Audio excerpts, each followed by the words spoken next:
are listening to Pub Royalty Queen Podcast, a place to empower women of color in the music business.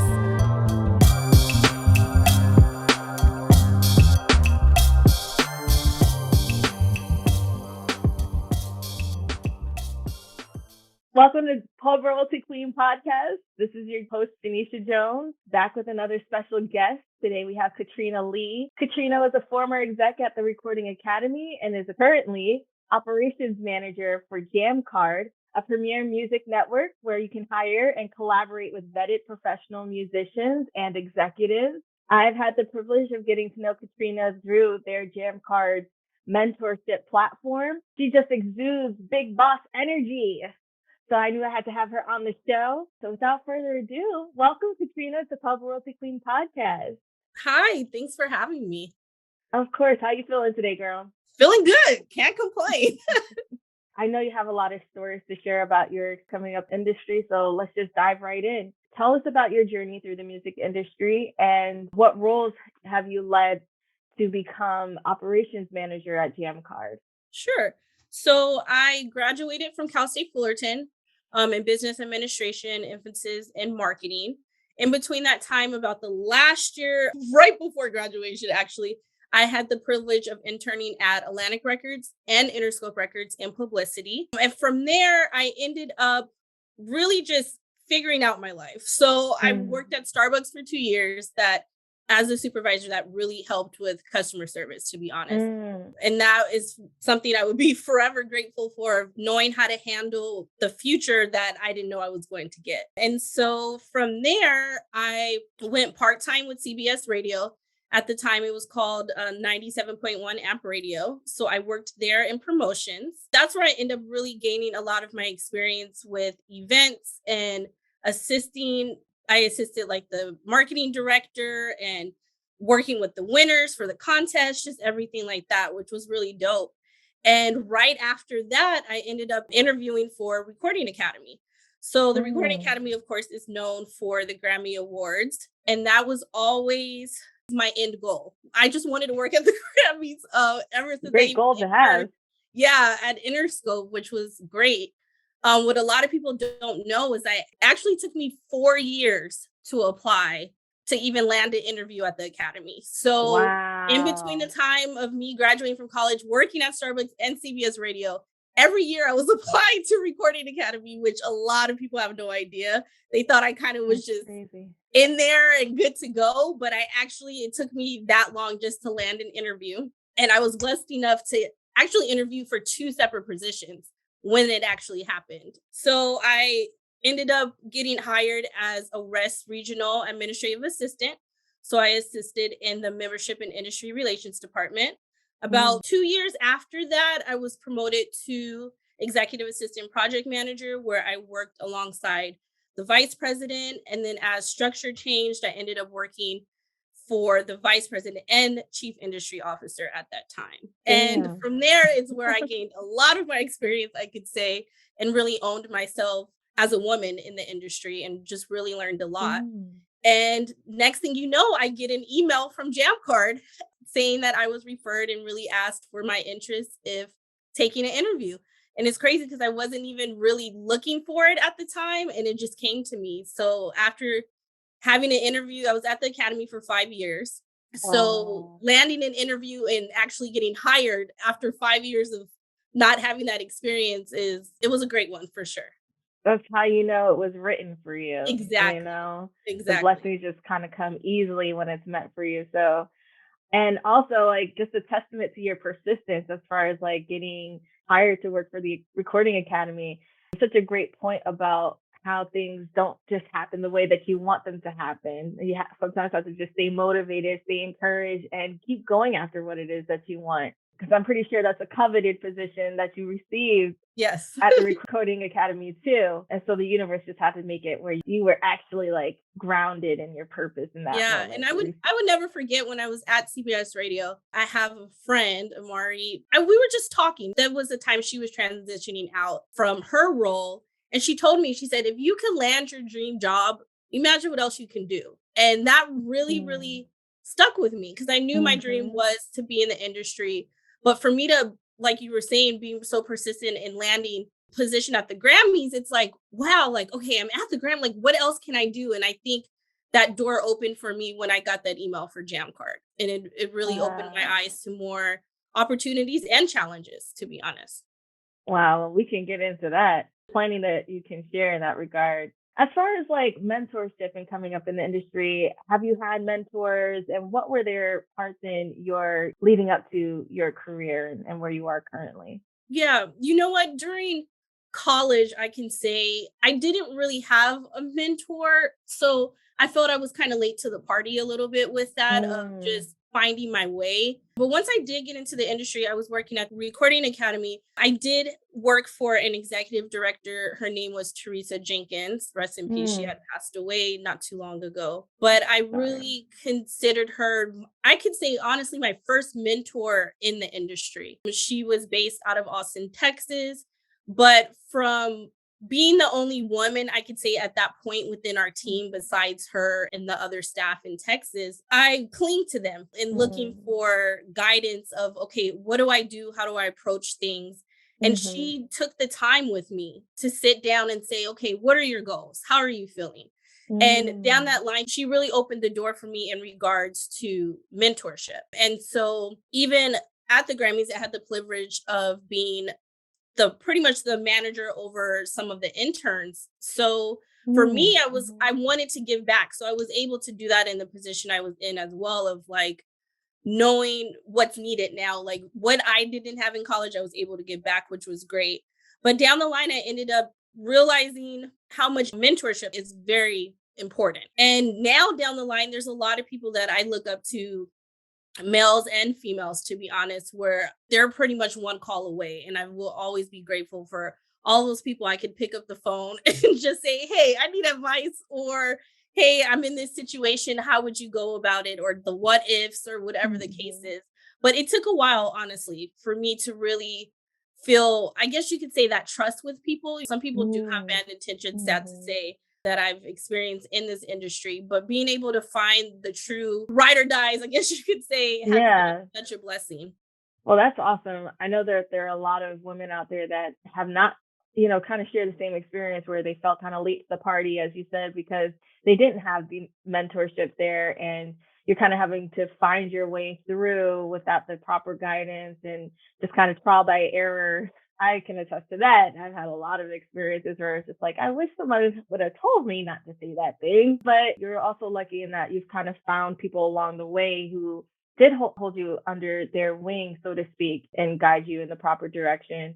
It's great that you've had both too, female and male mentors Yes, coming up, because that offers a different perspective. You can relate to women in a lot of ways, but then you can also just see the way that men maneuver around. exactly. I Um, feel I got some of the hardcore responses more from like the males, rip the band-aid off and just do it type of yeah, thing, where yeah. sometimes I wanted the nurture of guidance. I Mhm. realized I got that more from the women, of just Yeah, really sitting down and be like, okay, what are your goals? What do you want to do? And really yeah. help you. So there was definitely been a difference for sure. That's so interesting. Like, while we're always told that women are more the nurturers and the caretakers and a little bit more gentle when it comes to things. So I could see that women would approach things a little bit differently Exactly. than men would. But also what I've heard too in doing these interviews is that there are a lot more men who are willing to lift women up in these regards too. So Oh, that's for also sure. Throughout my journey, it's been a lot of people that I didn't expect, because of course they're so hardcore, rip the band-aid off, that has really reached out to me and said, I just wanted to say, like, I see you, I'm proud of you. mhm, And hearing that from knowing that I have an ally and having someone that has my back, I think would mhm. just means the world, to know that there are men in the industry that Yes, are able to do that and encourage women to just move further yes. or even go past where they are. Shout out to the supportive men out there to see us Yes. women out here on doing our thing, on the grind and willing to extend a helping hand. There are fewer women in leadership positions. I think that's probably what that lends itself to too. But the fact that there are men out there that are willing to like see us and acknowledge the work that we're doing, it means a Right. lot. As I moved into my other role, a lot of my superiors were women. And so it was Mhm. type of that whole girl power situation where I embraced, and I felt I probably learned more at that time because of that Mhm. situation. So that was really exciting to see in the roles that I've been in. Amazing. I love that. So there are a lot of challenges that women in music or women of color in the music industry face. Can you describe for us one specific challenge that you've had to overcome? I want to say a lot of times, normally, I was either the only woman at one point or the only Mm, Black woman to really represent us. mm, So a lot of times my challenge was more of my approach to the point to how I dressed, how my hair color looked. um, I really took to consideration, if I'm going to be in this room, if I'm going to sit here, I'm going to have to represent us and yeah. everybody. And it's not from the point where, I have to be respectful of what I wear and just show that I respect myself enough Mm, to deal with this. And I've dealt with different people in the industry, sad to say, where my ideas have been taken to the point where just because of a title, I was treated a certain way. And it was mhm. harder because I had the title, I was a woman and a Black woman. Like, so all of Can't those win down for the line. losing. Yeah, so I think my main way of like really conquering those things was standing on my own 2 feet, being empowered with myself and knowing like I'm going to put my foot down with this. And I approach the situation hands on, which Mhm. is something that to this day I feel like strengthened me a lot in the industry, because I felt if I would to let it go, I probably would be somewhere else right now. Yeah, you have Yeah. a tough skin to make it here. Just at the same time, I just feel overall just blessed to be able to represent us in the room. Absolutely. That's such a valid point though. Like even like I don't know about you, but I went to a predominantly white school growing up, so I've been kind of used to the being the only Black person or only woman. Well, maybe not the only woman in the room, but where what I did spoke to the whole of Right. us and not just me. So you have to be extremely cognizant of everything that you're doing, what you say, how you look, and that's a lot of weight to hold on your shoulders. But at the same time, it does give you the sense of like, okay, I'm going to represent us well. I'm Right. going to take the initiative to be the overachiever, or I'm going to take the initiative to show them that that narrative that they've created in their minds of us isn't correct. Exactly. Because You walk know, through the door, they probably already have that mindset. And in my exactly. head, I'm like, okay, this is, to me, it's a fun game to play. Like, okay, I'm about to play this part really well. Like, they about to see like the totally opposite, and they gonna be stuck. Yeah, so crazy because there's been so many times like just the courage of being able to step out and just be yourself. You know what I mean? Exactly. Like there's a such thing as code switching where I know we're familiar with as Black women. We talk to each other a certain way outside of Right. the office, and when we get in the office, we change it up so that Right. we're not perceived as being ratchet Right. or whatever other tropes that they label us for. But then what's funny is, or what I've experienced is that if I do go into the office speaking properly, that's not what they expect from me, which is like, huh? Right. Like I'm Exactly. confused by this. Like, have you never met an educated woman before? Like, I don't Exactly. get that. And then you almost feel the need to be performative at times too. Like, okay, if I'm the only Black person and y'all listening to hip hop music, all of a sudden it's what's the Black girl in the room gonna do? Exactly. And that's all the time. That's sad to say, that's been a experience that I've had that's happened more than once for me, for sure. It's the gaze for me. What would you say was your mama I made it moment where you realized you were headed in the right direction, and what do you attribute to having reached that point? I've had a few different levels of it, to be honest. It could be something simple as I've emailed someone that I've had a poster on a wall or something, and then for them to Mhm. respond, "Thanks, Katrina." I'm like, "Oh my God, like this mom, guess who messaged me and knows my name now." But I want to say one that has really stood out to me was during Grammy week. We Mhm. did a producers and engineers wing celebration, and it was honoring Dr. Dre. And so I was Dang. helping staff, did have done it multiple times, and I was doing VIP escorting or the talent liaison. And Mhm. I was randomly pulled aside, one of the like heads. They were like, "Hey, Katrina, we have a question for you. Like, do you mind?" I'm like, "Oh shoot, did I mess up? What happened? Like, did I do something wrong?" They were just like, "Well, we have Quincy Jones coming. And do you want him? And I said, huh? They were like, do you want to be like his VIP for the night and we'll stick you with him for the night? And I was like, me? And they're like, yes, like they're looking around like, yes, you. I'm like, okay, sure. And so randomly Like, they're like, hell okay, yeah. yeah. They're like, Of course okay, I well, do. he'll be here in 8 minutes. I'm over here like I played it off on the outside and the inside. I was like, oh my goodness, okay, Katrina, do not mess this up. You got this, talking, pumping myself up. And it became the most epic experience of my Can life. only Just being imagine. able to meet him and talk with him.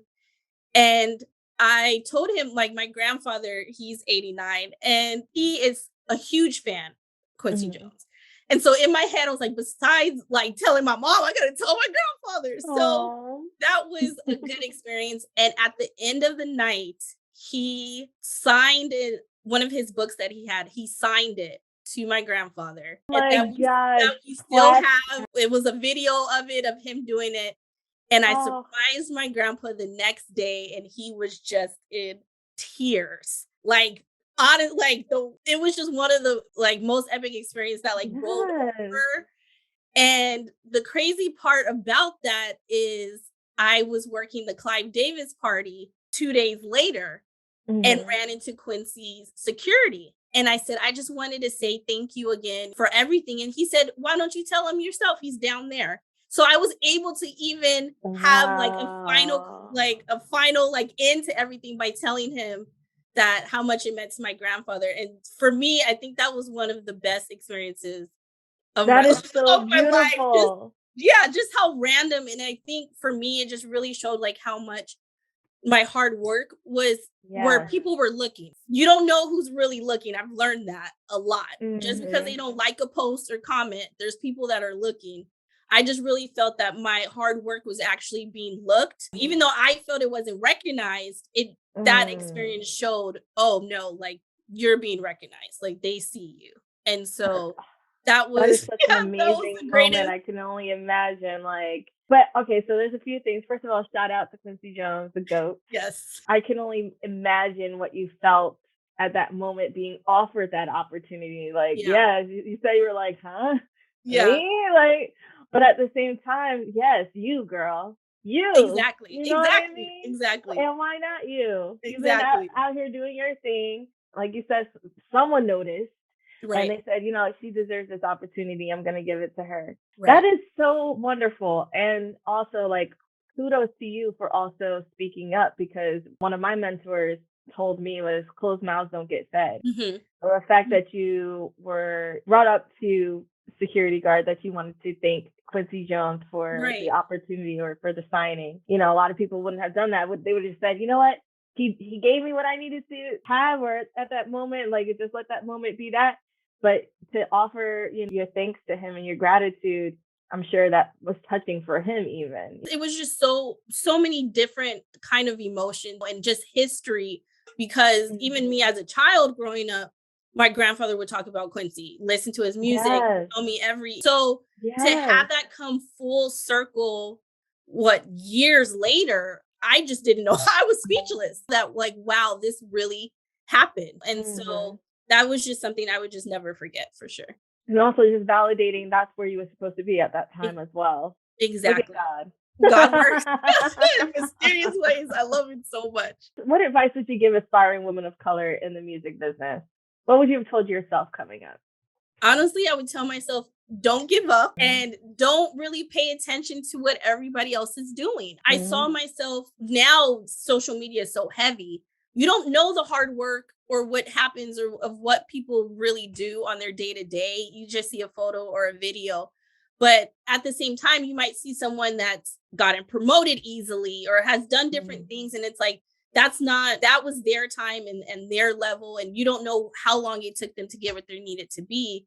So really just focus on you. Just pay Mhm. attention to your journey, do your levels of what you need to do or how you need to get there and just know. Like in college, I really wished I knew I've always wanted to do entertainment from like high school from a very young age. Mhm. So from going from there to college, I just wish honestly I had someone that was a mentor right at that transition from like high Mhm. school to college, I would have really known, okay, it's not just a resume, you got to get experience. So what are you going to do to get that experience? Like I did an internship like early on my freshman year, but it was mostly because I was in a program and like it was like crossing off a list of stuff we had to get done. So I didn't mentally see like this is something that you need to do. And so Right.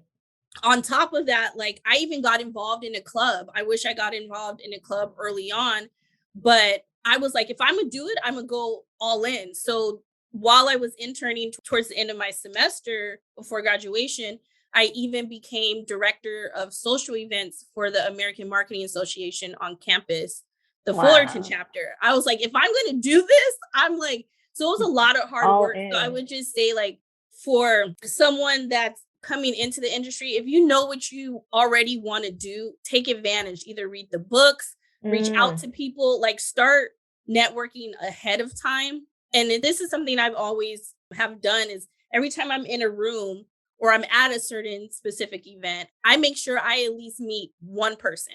That's my goal. Just one person. And it ends up down the line becoming a long friendship, or you might see them for something else at another job and you run into each other. Like a lot of things happen down the line. And I also really would recommend don't ever try to burn bridges because you Facts. Say it again for the people never, in the back. you just never know. You never know. And so for me, I really Yes. do my best to respect and treat everybody equally, from a rep to an intern to an assistant, whoever you are. I feel, especially as a woman, they should be equally respected and not just based on their title or who they are. Man, she just dropped some serious gems on you, okay? First of all, don't give up. Yes. Persistence, perseverance, like, because this industry is hard. Yeah. It's very hard. I mean, we were just talking before we got on the interview about how crazy our schedules are. And just to even like prepare for this, we had to take a deep breath and like refresh, because it's a lot. It takes a lot of brain power. It takes a lot of energy to And get especially through the long hours and long no hours. sleep and feet hurting at the end Yes. of the day from a 15-hour event or whatever. It's just a lot of people, like I said, they just see the photos and they don't know. And that's why I think people get so surprised when I told them to land the job I wanted. It took me 4 years. So it's going to take time, and it's okay if it doesn't happen right away, because there's always going to be a reason why.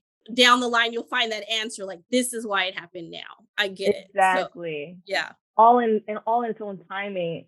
And that talks to the comparison aspect too. When you're looking at social media, to your point, you only see the highlights. You only see what people want you to see, but you don't see all the hard work and dedication that goes into that. You don't see what's going on behind the scenes, the rejection, second guessing yourself.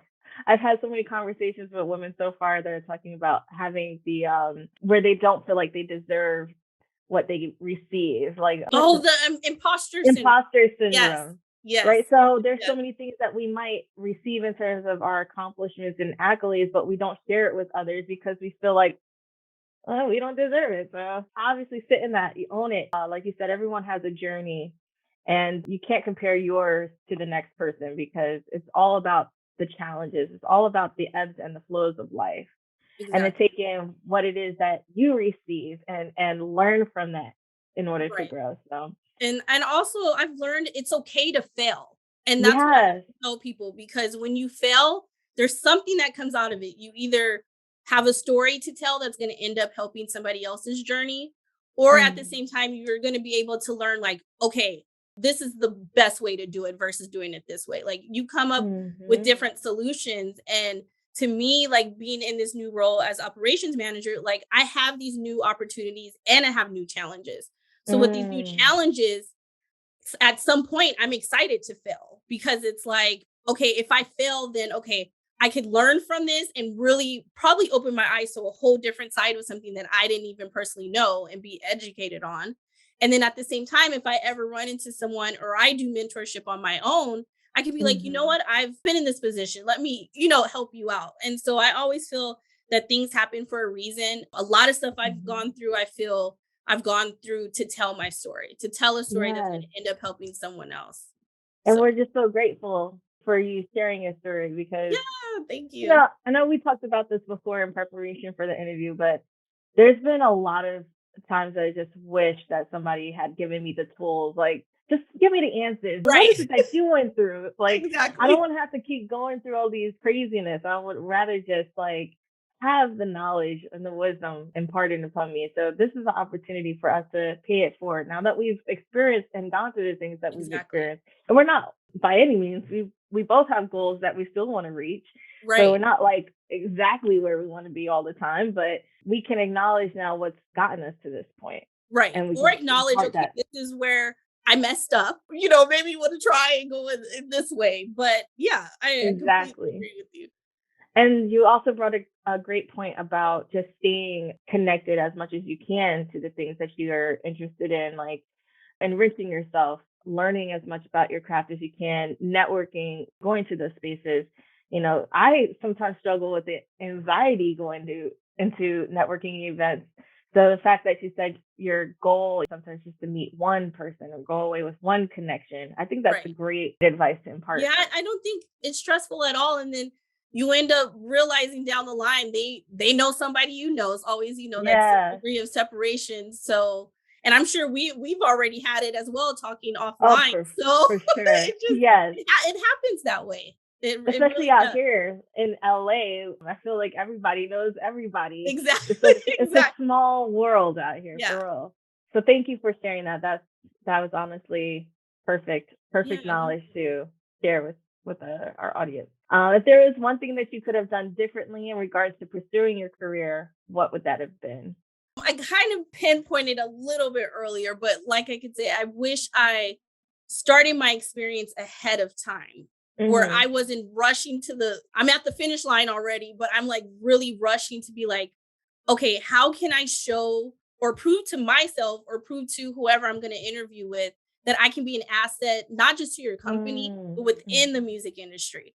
Hmm. And I really wish that since I already knew what my goal was, I just really wish I probably would have pushed myself harder to be like, okay, you Mm. know what you want to do, start doing your research, like Yeah. figure out what you need to do. And the crazy part is like a lot of people, like the younger crew these days, they're bold enough to do this now and Yeah. reach out and like they own it and know what they want. But at that time, social media wasn't on a big rise or anything like that. So it was more of Hmm. like realizing, okay, like how can I get there? What do I need to do? Even if it was certain like books I should have read or just anything like that, I felt could have started a little bit earlier. But at the same time, Mm. things happen for a reason. Yes. So probably would have been somewhere else completely different. But I'm just really blessed to be where I am now.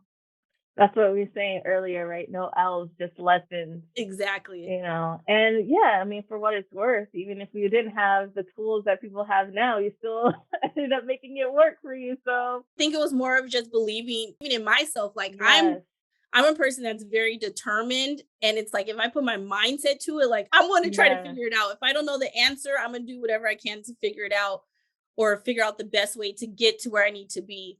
And if something happens, I'd be like, hey, at least I could say I tried versus just stopping and exactly. not doing it at all. Yes, I love that. See what I mean? We just motivating because this Yes, is what it's all about. Like, I mean, it is trials and tribulations in life, but if you believe in yourself and you have a goal in mind, you can do it. You can exactly. do it. You have to put in the effort. Nothing's going to be given to you. And you have to Exactly. really believe in Exactly. yourself. So, what are some common misconceptions that people have about women of color in this industry? I know we already touched a little bit on some, but I think we've all have gone through this. Number one is the attitude. right, right. Yeah, I might want to cuss you out, but guess what? I'm not gonna do it. So it's just more of just putting yourself in that position where it's like you really saying something on like I feel people have said stuff to me on purpose to get Mm. that stereotype out to be like, I told you Mhm. so. I told you Mhm. she's gonna be like this. I told Trying you. They be right. trying you. And so I feel like I've really been testing enough to where I gather my thoughts. And number one, I'd be like, okay, let me pray for them and forgive them because Mhm. after I forgive, I'm okay. But I've really learned to like really take a step back and reflect before really just saying something or Reacting. acting out because there are people like despite how great the industry is, there are people that are out for you and sometimes it's like, why me? And so I've Because they see you experienced, shining, girl. They yes. see you shining. And it's like I'm a kind person, but you really want to put me in this other element where you want me to be considered as an angry Black woman. And guess what? I'm not going to do it. So now you going to look a certain way because you're assuming something and I'm killing you with kindness and you just got to walk away. So I think that's really been like the main thing is like Yeah. the attitude Yeah. part of stuff. And what's interesting is I feel like we have attitude just from like exuding the kind of energy that we do. Like we come into a room and people notice us. That was a line that Beyonce said in Black Skin Girl, Brown Skin Girl. Shout out to Beyonce. Where she said you walk into a room and people notice you, and it's the Right. truth. Like, and so it doesn't matter what it is that you do, your presence is always going to be the first thing that they notice. No matter what you say, it's like the way that we say it, it's got so much like strength in it. It's got so much strength in it. And it's not a bad thing. It's just that they don't know how to receive it. Right. You know, It's like this so spotlight when you walk in. So it's kind of like, yes. okay, this is my stage, I guess. And so it's more of how am I going to approach it? And so that has been something that like going, like I said, this is the example going all the way back to Starbucks with Yeah. customer service, people yelling and doing all of this over some coffee. I'm like, it really regrouped me in a different way where I'll be like, at the end of the day, I've always said to myself, you never know what someone's actually going through personally. Someone could be going through a divorce, going through a passing, whatever they're dealing with. And then they have to go to work and be the boss or run a team or do something like that. So like for me, I always felt like if someone is coming at me sideways or in a different way, that's kind of what makes me don't take things personal at all. I've had to be really strong with it and to be like, okay, this is what you want to do. Okay, sure. And then go on about my task or ask the questions I need to. But I realize if I don't take anything personal, then I'm fine. I just get through the task and get through the day. So in my head, I'm like, oh, you know, they're having a bad day or somebody cut them off in traffic or something. They want to take it out on everybody. That's on them because it makes them look a certain way. But if I'm going to try to go toe to toe, then that looks completely different or that stereotype comes out. And then it's not even worth at all. And to your point, it's also one of the things that I use and one of the tools that I use to kind of like get out of that emotional state because I'm an Aries, okay? We react. Wait, I'm an Aries too. They used to call me Quiet Storm. I'm telling you. Yeah, that's exactly right. You had to regroup. But yes, April 19th, Aries. Yes. Oh, we're gonna have to parlay after this. Yes. But like, so what I need to get back into that state of like out of my emotions is I look at them and say, you know what? We're all just doing the best that we can. Exactly. And the moment I say that to myself, I allow myself to extend empathy to that person. Even if they're trying to bring me down or even if their intentions aren't well-meaning, I still look at them as, you know what? I got grace for you. And that's where I said I come in and be like, you know what, let me pray for this person and move on. Because if I was to take that emotion in and just respond out of that, it would be a whole totally different story. For sure. It's bad for you and me. Yes. And then also it's just like, don't let anyone take you out of your element. Kind-hearted person by nature. You don't want to offset that characteristic by being overtly emotional or exaggerated with your expressions because people don't know how to take it. And they'll talk about you in the way that insults your character. Exactly. And just be a little bit more in control of that. It's something that I'm still struggling with. I'm going to be completely honest with you. But I'm growing into that place of where, you know what, just take a breather. Woosah, sometimes it's not an attack on you. It's fine. But also, on the larger scheme of things, I do think that people need to be better at how they receive Black women, especially Black professional women. Because even if we're not assertive or aggressive or exaggerated in our expressions, it's taken as aggressive. And I'm like, wow. Yeah. I really only just asked the question and all of a sudden I'm disagreeable. And the crazy part too is I've learned it's the same through digital communication, like email, just everything. It's like knowing, okay, I'm speaking with a Black woman. It's even in writing nowadays. Okay, you have to approach it a completely different way because supposedly the tone is being taken into context. So that's like a whole other situation. We need a Black woman filter for our Yes. emails. Like, Yes. please decipher this so that they understand, because Yeah. I don't want to have to write this five or six times before Right. sending it out. The things we go through. Yes. But in what ways can women of color advocate for one another? I think this is an opportunity to do that. But how do you advocate for other women, and how can we collaborate more as women of color? For me, normally it's through social media. I'll either like repost things or do some type of appreciation or comments or, just something. Since social is so big nowadays, just something as a simple message of encouragement or support is very helpful. Sometimes I even do my best to like stay connected to people, even if I'm texting them or calling them like once every month or two just to check in. And a lot of people that I meet that are new, I try my best to be like engage in what they're doing and in their positions. And because everybody has like a different experience, of course. So it's more of like just knowing like, I've done that with people and they've explained something and be like, you know what? I was in the same situation 3 years ago or 2 years ago. And then that's where about, the talks we were saying about just the failure and like lessons learned. And that's where I feel that ends up helping as well, just with women in general. But I feel like women of color nowadays, no matter what the title is, or it's like we all come together. Like I just get so excited at times where I'm being looped into something or I'm handling an event or a mix or whatever the case is. And like someone else is another Black woman. I feel like right there is always that connection no matter what. For some reason, it's like once you meet that other Black woman, it's a forever connection because you remember, I saw you over, you were the only Black woman working right now, or this and that. So I think it's more of just really just being a team for each other and just like that whole run the world and just do what we need to do to really support. And a lot of times too, as I've noticed, there's been a lot of friendships too that's come about just from trying to stay connected and stay strong as a community that I'm forever grateful for sure. It's like, it's a two-way street, right? Right. When you scratch someone else's back, they're scratching yours. And it's like, but even deeper than that, like having a shared living experience contributes to that. It's like the silent head nod when you're, when you're walking down the street. Yeah, exactly. I see you, sis. I see you out there shining.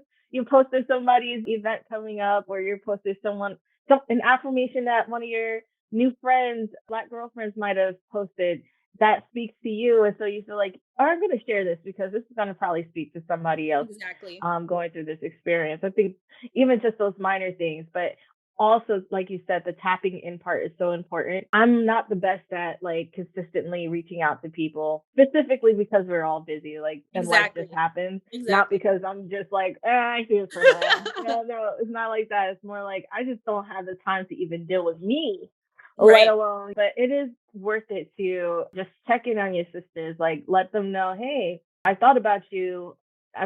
Is everything good? Like, do you want to grab a drink sometime soon or something like that? Like, it's just good to catch up and make sure that your sisters are doing all right, Yes. And especially, I don't have any kids, but especially the Black women too, that have kids or are doing everything, like full respect and admiration for all of those women in the industry. Big up to that the are moms trying to in the do industry. motherhood and be a boss pretty much. Yes. So, yeah. Shout out to the That's moms. tough. Yes. I can't even imagine. Yeah. I'm like, I got a dog right now. She's enough. Like, walk her 3 times a day. Occasionally take her to the park. It's a lot already. Look, like, I don't even want to fish at this point. I'm like, I can't take too much right now. I'm okay. So like being able to see people maneuver even between the motherhood and now with the working from home, it has blown my mind and has given me so much respect, even more just to everyone of like playing their part on a day-to-day. So just complete shout out to them. Shout out to the super women. Like I can't even picture that. Like I can't even put myself in that shoe yet. Maybe eventually, but I'm happy to admire from afar at the moment. Y'all got that. What can we expect from Katrina in the future? What are you working on that you're excited about? Well, I'm super excited that being part of Jammcard, we just launched a collaboration with Amazon, well, under their new platform called AMP, which like is a live platform where we're going to actually be producing Jammcard radio shows on there. So a lot So of posts are going to be announced in the near future, and I'm super excited about it. And of course, our continuous efforts of our educational platform, which is Jammcard Mentors, where we're going to really be onboarding more mentors and doing the one-on-one process where people from the public can pretty much book music professionals to learn more and gain experience. And so I'm yeah. excited to have you as a mentor coming up. Can I say that now? So Hey. yeah, so it's Yes, just shout out to it. Jammcard for Yes, including me on their mentorship platform. I'll be able to give you guys some insight into music publishing and also what it's like to host a music podcast, and be a woman of color in the music yes, business. yes. So thank you And so then much. it's example right here that shows the networking, the Yes, supporting Black women, like all of yes. that in one just happened right now, and it just pure example. It was so Exactly, sweet. Yeah, exactly. We always take the opportunity to reach out to women that are doing their thing out here because there are so few of us, and we have so much to offer to one another. I mean, I don't know about what it takes to operate a framework that you do, like the mentorship or even just a networking platform like right. that and what it entails, but I'm happy to lend a hand any way that I can. So yeah, I love the opportunity to get to know other women doing their thing out here. We just got to Yeah. advocate for more of that. Well, I appreciate you, Katrina. Where can people Thank find you. you if they want to connect with you? I'm Instagram at call me underscore Trina, Trina. Twitter, I am call me Trina, no underscore, just call me Trina. And then, of course, on LinkedIn, Katrina Lee, you could probably find me through Jamcard as well if you search. You heard it here first, ladies and gentlemen. Katrina Lee in the house. And Thank she killed you. it. I appreciate you. Thank you so much for being on the show. Thank you so much. Appreciate you too.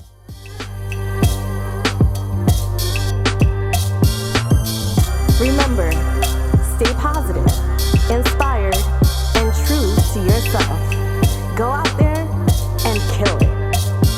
Thank you for listening. We'll see you next time on Pub Royalty Queen Podcast.